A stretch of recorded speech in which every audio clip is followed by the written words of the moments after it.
Hi, you guys. It's Lauren Carr here from The Way Show, and today we have a guest all the way from Canada. She's already in the room, so we're just gonna let her in. Hi, Hi, how are you? I'm good. How are you? Okay. I was actually about to do an introduction on you, but since you were already in here, I guess you can do it yourself. Okay. My name is Elizabeth Schernhar, and I'm 16, uh, which surprises a lot of people, I No, I'm think. 16 too, so we're in the same boat. I thought you were older Okay. than me. I was but Oh, okay. okay, this is cool. So I want to know what actually is your Instagram page about? Because I saw that it's a blogger on there, and I wanted to know what actually what was your goal in trying to do in the beginning with it? Right. I've been wanting, I have like a private account, like a personal private account, but I've Yeah. been wanting for a while to do like a more faith-based account to Hmm. help encourage Christians and also to just get the gospel out, that kind of thing. Yeah. So do you do it through photography? Through I know you use Bible verses, which I love Bible verses images. They're so fun. I get one every Yeah. day. But what's your main way of doing it? Do you do I it guess of your captions, or what's your main way of putting it yeah, out? I guess right now it's mainly through the captions. Yeah. So just like putting out whatever like photo I have with a caption. Okay. First off, it's aesthetically pleasing. It's just so nice to look at all the warm tones, and it's being autumn down here. I don't know if it's autumn with you guys too. I'm not sure, or if Yeah, it's. it just like started snowing down here. So Oh, yeah, we only get really? about 2 weeks of fall. Yeah. Okay. Well, down here it's autumn, and I was like, that's just so pretty to look at. It was just so I actually appreciated it being aesthetically pleasing. I gotta tell you what happened this morning. So when we first talked about the whole time that we're meeting, I had it right in my head. I was like, okay, she's 2 hours behind me. I need to be here at 12. And some point in that thing that I did in talking to myself, convinced myself I need to be here at 8 a.m. instead. So I was like, okay, 8 a.m. That's what's gonna happen. So at 8 a.m. I'm waiting here and where's she at? It's like she's not coming. And then I was Oh, like, and then I was like, okay, let me check the times again. I was like, oh, that was a mess up on me. I'm supposed to be here later on. So you're 2 hours yeah, I ahead of feel like me. yeah, the time zone always like even It my family confuses can't remember everything. it. So, what's the biggest problem that you've had during quarantine between you and your relationship with God? Being in the whole no church situation, or not being able to Right. see people like that. Yeah, the no church thing hit me like pretty hard. Hmm. Because I just got into like a good church Right. like a year ago. So at the start of the year, I'd only been there, a few months, and it was like really good. It was really helping me grow, and then to just be totally cut off from that was like really hard. So I think like a lot of people went through a really bad depression, and Hmm. I did too.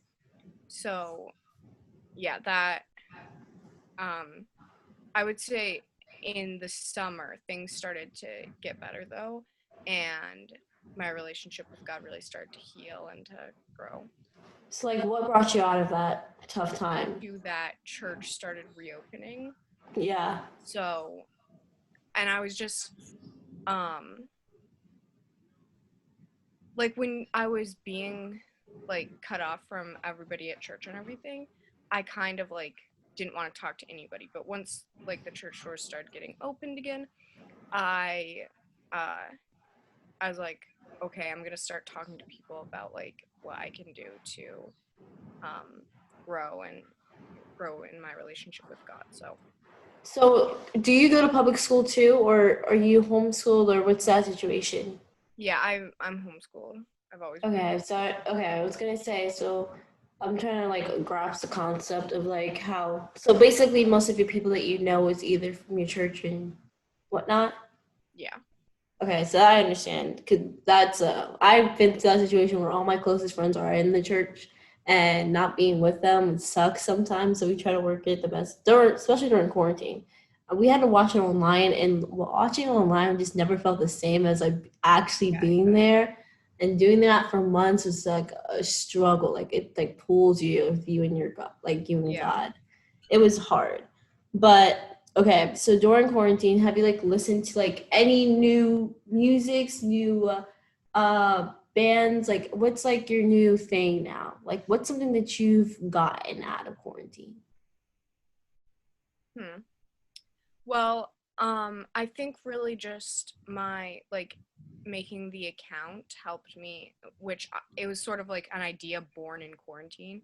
Mm-hmm. Um, and so making that kind of like opened up a whole new social media world where I Yeah. started following like just a ton of like good Christian influencers.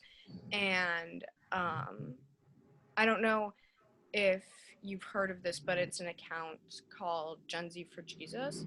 Yes. Yeah. Yes. I was watching your story one day and I saw it and I clicked on the page and looked at some of their stuff. Yeah. I saw it because of you actually. Okay. Yeah, so I found them and I was like, this is so cool, you know? What is it? And Explain to so us. pardon? It says explain to us what Gen Z for Jesus is. Right. So it's basically just like an account that encourages Gen Z to stand up for Jesus. And they do that in a bunch of different ways. And yeah, but so like this next week they're actually asking that like if you want to, if you feel led to, that you pray and fast from Monday to Friday, and you really like push to get the gospel out in your area on social media, you know. So So what's your like overall, this is a big question. I don't really know the answer to this question. But what do you think your overall like the plan that God's had for you, like having for you? Like what do you think that overall concept is? And if you don't know, it's perfectly okay. I'm perfectly okay with not knowing either. yeah, no. Well, um I actually feel very called to be a missionary. Hmm. So right now Um, right now, though, I think it's just God's will for me to, you know, obviously I'm 16, so I can't like go out and be a Yeah. missionary right now. Um, but I think people sometimes have a very different view of what missions is. It's not just going to like a foreign country and preaching the gospel there. You can be a missionary Within your area. Yeah. to your own area. So I that's really what I'm trying to do right now. Um, yeah. And then I'm working my way towards hopefully going to a Bible college that is Hmm. very like missions focused. So, I like that. which I Okay, think so I've heard you talk a lot about God telling you, God leading you. So, what do you think, or how do you like hear God's voice? Like, what's because I know it's the biggest struggle for like at least for me. I'm sure it's for other people too, and determining what's your voice and then what's God's voice. So, what do you think is the best way to yeah, differentiate? That's not the word I'm looking for, but tell the difference. a lot of the times what it will start out for. So like when I first felt like I was being called to be a missionary, I was always like, oh, I could never be a missionary. Like I don't understand how people could go to a foreign country and like just live Yeah. there, you know, and all that. So I was actually really opposed to the idea of being a missionary. And then it's kind of like for me, what I always feel is that it's like I can't stop thinking about this thing. So like I Right. couldn't stop thinking about being a missionary. I just felt like this pressing on my heart that it was the right thing to do. And so after that, when I feel things like that, I just really like I pray a ton about it. And there's always just like you'll when you pray about stuff like that and you ask God to like if this is your will, show me, like give me peace. He always does. He always like gives you just this peace. And also I think another way we can tell if it's God's will is if he's actually like opening the doors to, Mm-hmm. you know, do that kind of thing. So and as well, I think he, speaks to us through his word. So a lot of the times when I would be doubting and I would say, like, I don't, I couldn't ever possibly do this, I would just be like, I need you to show me today as I read my Bible. And Mm-hmm. he would always, just show me a verse that was like perfect for my situation. That's good. That is actually powerful. So I want to ask this question because I usually ask people this question before, like, we dismiss or whatever they want to call it. But like, what do you think is the biggest, how do I word this? The biggest lie that people think about Christians that's completely not true? A stereotype that's just not true that people think about Christian teens or Christians as a general, just overall. Right.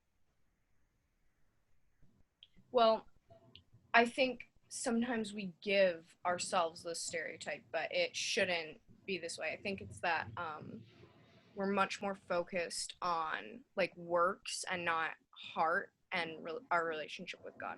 A lot Right. of people think that Christianity is just all about like the works and you have to do right or God's not going to love you. Right. And yeah, I think sometimes Christians are a bad example and we give ourselves that reputation. But, as Christians, that's not what it should be about at all. It Mm. it really should be so much more about like our relationship with God and heart issues, not like how you're dressing or, stuff Yeah. like that. I don't know the verse exactly, but I know it's like something when it says everything you do in secret for God, and don't tell your neighbor about it because Yeah. it's the end of the day, it's not their business. It's between you and God. That's good. Yeah, because I know a lot of people, especially myself, where you caught yourself trying to do stuff for others and not actually pay attention. Like, I'm doing this for God, not them, stuff like that. It's definitely been that case. Well, I'm so, okay. Well, I want to ask you a fun question before we go, because it's been all deep conversations and stuff like that. What's like the weirdest, like, thing you've seen in church? Like, hands down, like, clueless what's happening, and you're just like, God, what's going on right now? Like, the weirdest thing. Um, my friend's actually going to a college where, for their bus ministry, they'll swallow goldfish at the front of the bus for like the kid. Yeah. And my dad actually used to joke about that, so I just thought it was like a joke. And like people Yeah. didn't do that anymore, but they're still doing it. They're still getting up in front of people and swallowing Just live swallowing goldfish. goldfish. Yeah, I'm like, why? Why is that happening? What's happening? What's the point of that? Yeah. I mean, God's will, God's will. If it's swallowing goldfish, it's swallowing goldfish. If it's being a missionary, it's being a missionary. That's kind of crazy. Okay, I want to say thank you for being on the show. I hopefully it didn't take too much of your time. Everyone, check. Where can I find you at? I don't want to try to give away the wrong Oh handle. yeah. My Instagram handle is shine through me, and the words are separated by a period. Okay, you guys, you hear that? Shine through me. Her page is amazing. Aesthetically pleasing. If you guys like aesthetics, she's the one to go to. And you take amazing pictures. Oh, I just want to say that. Your pictures are so great and amazing. She's definitely one to look out for because she's gonna be a missionary and you guys are gonna hear big things from her. So might as well catch the boat before that all happens so you can say you're there from day one. But thank you, Elizabeth, for joining us all the way from Canada. I want to say that I did not even think I was going to get out of my own state in Maryland, if even know that is. So I was like, Canada? So I was so excited about it. I was like, I didn't want you to think that I couldn't do it. I was just like, oh, I'm probably just going to stay in the US because that's all I can probably do or get Right. out to. Yeah. But I'm so excited that I actually did get to meet you. Yeah, I want to say thank you again for joining the show. It was a pleasure having you. And for everyone else who's watching, thank you guys for watching the show. And we'll see you guys next Friday.